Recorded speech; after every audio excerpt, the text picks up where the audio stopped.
प्रभु यीशु मसीह के सामर्थ्य नाम से आपका मैं स्वागत करता हूं। आज फिर आपके साथ मिलने से मुझे बहुत खुशी मिलती है।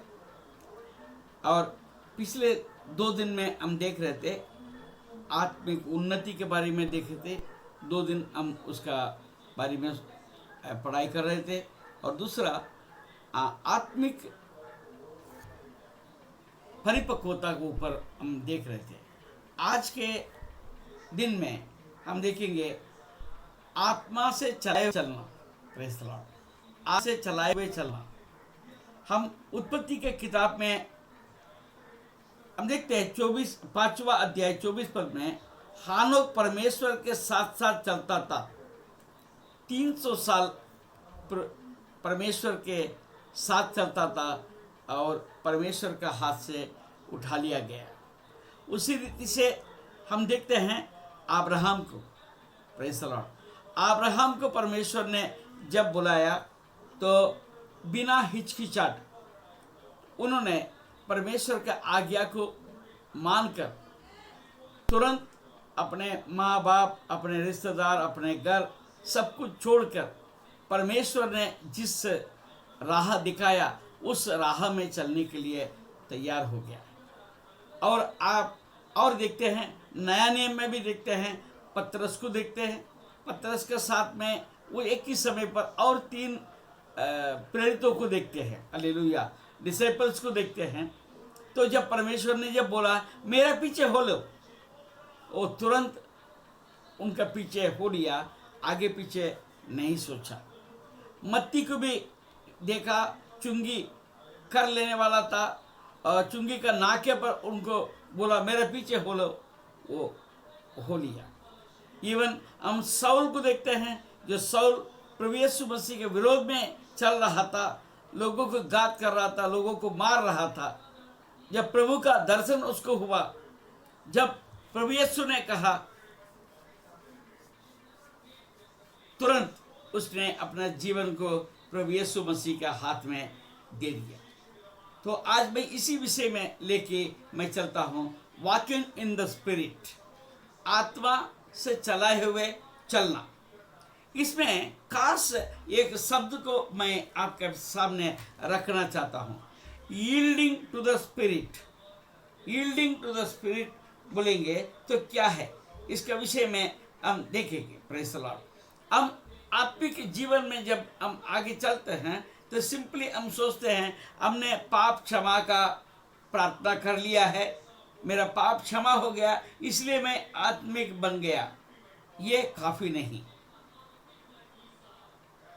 और एक विश्वासी वैसे ही आत्मा में नहीं चलता है, उसमें एक प्रक्रिया होता है। वो प्रक्रिया जब तक हमारा जीवन में शुरू नहीं होता तब तक हम आत्मिक जीवन में मैं चल रहा हूँ, आत्मा से चलाए हुए चल रहा हूँ, ऐसे हम बोल नहीं सकते। मैंने उदाहरण बताया था, एनोक के बारे में बताया। हालेलुया। और ऐसे कई लोगों का नाम मैंने बताया। तो यील्डिंग टू द स्पिरिट यानी अपने आप को दे देना। मैं आपको उदाहरण के लिए मैं बोलता हूँ, अपन घर में देखते हैं माता पिता होते हैं, बच्चे होते हैं। तो पिताजी बोलते हैं कि भाई उठो, तो बहुत बार बच्चे क्या पूछते हैं, क्या बात है, पहले पूछते क्यों। हालेलुया। और कोई बुजुर्ग बोलते हैं आओ, तो पहले पूछते हैं क्या काम है, हम पूछते हैं। यील्डिंग टू द स्पिरिट बोलेगा तो परमेश्वर जो भी बोले उसको मान लेना। Praise the Lord. मैं और एक उदाहरण बताता हूं कि जब पतरस और यूहन्ना ने जब मंदिर के सामने जो लंगड़ा बैठा था, हालेलुया, तो उन्होंने देखकर उठो बोलने से वो खुद के उठा। Praise the Lord. ये यील्डिंग टू द स्पिरिट इसको बोलते हैं। नहीं तो हम साधारण तरीके से बोलेंगे मैं तो लंगड़ा हूँ, ये कैसा मुझे बोल रहा है, खड़े हो जाओ। और कई बार हम हाथ पकड़ते हैं तो हम हाथ को छुड़ाने के चक्कर में रहते हैं। ठीक है, हाथ पकड़ा है, चलो आप क्या बोलना चाहते हैं, चलो प्रभु यीशु मसीह कहता है यदि आपको कोई बोले 1 किलोमीटर चलो, आप 4 किलोमीटर चलने के लिए तैयार होना चाहिए। यह है yielding to the spirit. Hallelujah, hallelujah. रोमियो का पत्री 6वां अध्याय 13 पद, रोमियो का पत्री 6वां अध्याय उसका 13 पद में हम देखते हैं, हालेलुया। और ना अपने अंगों को अधर्म के हथियार होने के लिए पाप को सौंपो, पर अपने आप को मरे हुओं में से जी उठा हुआ जानकर परमेश्वर को सौंपो, और अपने अंगों को धर्म के हथियार होने के लिए परमेश्वर को सौंपो। तो ये सौंपने का काम है, तो समर्पण करने का काम है। हम अपने आप को प्रभु यीशु मसीह के हाथ में समर्पण करना। हमने बपतिस्मा लिया है, ठीक है, परंतु हमने एक बात को हर समय याद रखने की जरूरत है। अब मैं नहीं जीवित रहा, प्रभु मुझ में जीवित है। अब मैं नहीं जीवित रहा, प्रभु मुझ में जीवित है। वो जीवित है, वो जीवित है, प्रभु मुझ में जीवित है। अब मैं नहीं जीवित रहा। ये बात को हम किस खाली गाना गाने से नहीं, हमको यह बात समझने की जरूरत है उनका इच्छा क्या है। हालेलुया। हम पहले और किसी का चलाए हुए हम चलते थे, अभी आत्मा से चलाए हुए चलते हैं। इसका मतलब है पर अपने आप को मरे हुए में से जी उठा हुआ जानकर परमेश्वर को सौंपो, और अपने अंगों को धर्म के हथियार होने के लिए परमेश्वर को सौंपो। हमने ये सौंपने का काम है। Let him do whatever he wants to do. वो जो चाहे वो हमारे जीवन में करने के लिए हम समर्पित करने की जरूरत है। याकूब का पत्री 4 अध्याय और 7वां पद को हम देखते हैं। Praise the Lord. इसलिए परमेश्वर के अधीन हो जाओ, परमेश्वर के अधीन हो जाओ और शैतान का सामना करो। शैतान का सामना करो तो वो तुम्हारे पास से भाग निकलेगा। Praise the Lord. हम उनको छेड़न करने की जरूरत है। वो तो हरा हुआ है, वो हरा हुआ है। ये बात को उनको हमेशा जताने की जरूरत है, उनको बताने की जरूरत है। तू हरा हुआ है, तू बेशरम है। वो बेशरम है, वो कितने बार भी हारेगा तो आपके पीछे आएगा, मगर आपको उनको जताने की जरूरत है, उनका सामना करने की जरूरत है। आपको डरने के कोई बात नहीं। Praise the Lord, hallelujah. इसके लिए क्या करना पड़ेगा? हालेलुया। 4 अध्याय और 7 पद में हम देखते हैं, उसका सामना करो। हालेलुया, उसका सामना करो। और क्या करना है? Praise the Lord. परमेश्वर के अधीन हो जाओ, परमेश्वर के अधीन हो जाओ, अधीन हो जाओ और शैतान का सामना करो। हाँ, तो वह तुम्हारे पास से भाग निकलेगा। हाँ, प्रेज द लॉर्ड। परमेश्वर के निकट आओ हाँ, तो वह भी तुम्हारे निकट आएगा। Praise the Lord. परमेश्वर के निकट आओ तो वह भी तुम्हारे निकट आएगा। वो भी तुम्हारे निकट आएगा। हे पापियों, अपने हाथ शुद्ध करो, हाँ, और हे दो चिते लोगों, दो चित्ते लोगों, अपने हृदय को पवित्र करो। अपने हृदय को पवित्र करो। You humble yourself.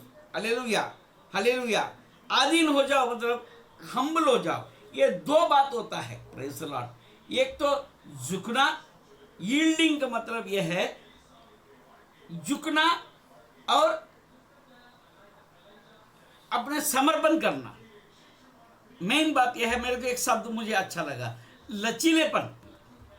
लचीलेपन, लचीलेपन में क्या होता है? जैसा हाथ पकड़ते हैं हम, जैसा हम खींचते हैं, वो खिंचाव में वो आने का एक बात है, लचीलेपन।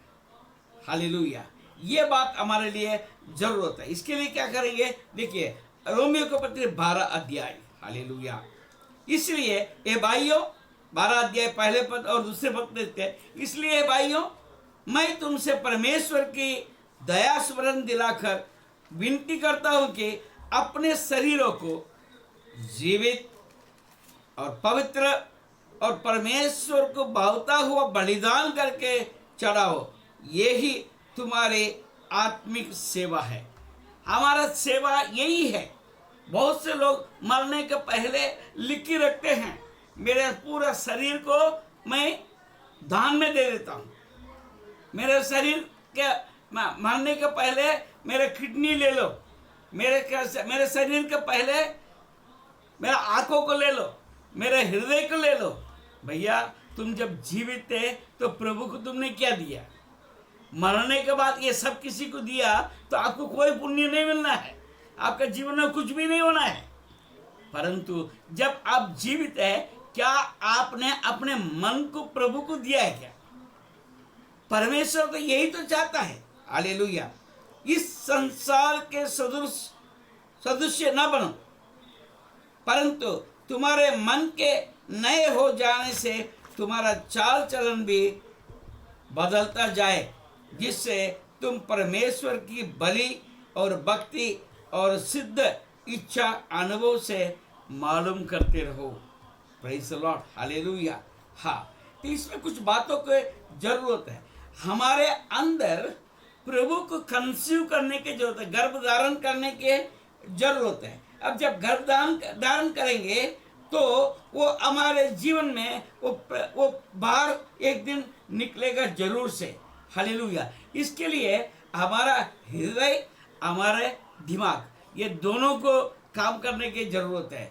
हमारा हृदय भी तैयार होना, हमारा दिमाग भी काम करने के लिए तैयार होना चाहिए। नॉट सिंपली हमारे जीवन में सिर्फ इच्छा रख के फायदा नहीं। बहुत से लोग जो है इच्छा करते हैं, इच्छा करके फायदा क्या है?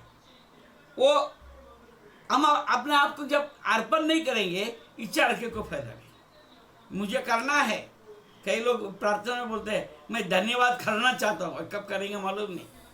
मैं तुम्हारे पीछे चलना चाहता हूँ, और कब चलूंगी ये मालूम नहीं, क्योंकि हमारे अंदर एक अर्पण नहीं है।